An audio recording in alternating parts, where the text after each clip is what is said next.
Salih. Ha, var giyinim ki. Gelirsen de bir saat 7 işte. Ben Allah'ına kurban olayım. Ne gözlüyüm? He, işin iş vakti var.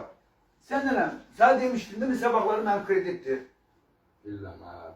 Bilmem yok, demiştim pul al, pul ver. Ya pul götürebilmem şimdi.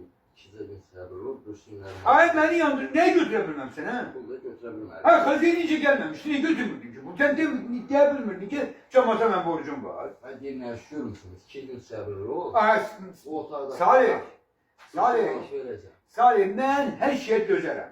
Ac da qalaram, su da qalaram. Bax, belə hər şey dözərəm. Amma haqsızlığa kişi, mən dözə bilmərəm.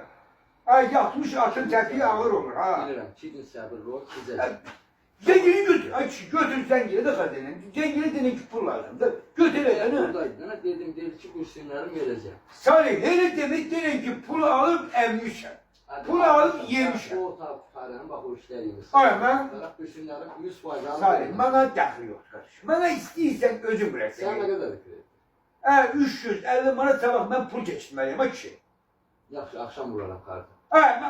Akşam kartı da kartla ağzında 3 saat izin geleceğim görüş, ben pulum verirsen. Benim başıma soğan olsun, nar olsun. Sen teyzem vereceğim. Deve ne kadar ölü olsa da yadında sakla. Dersi bir eşeğin yüküdür. Benim başıma az oynaç. Beni incitme. Ben sözümü deyip gedirəm ha. Sen tezeni bəsdirin, he. Bu pulu alıp yendisən fikirləşmədin ki, mənim yanımda fəhəli işləyir. Sen gel istəmirəm. Sen istəmirəm. Pulu alanda fikirləşərlər ki, yanında fəhəli işləyir. Bu alıp ötürməyi bilirsiniz, yeməyi bilirsiniz. Gel de geleceğim ha.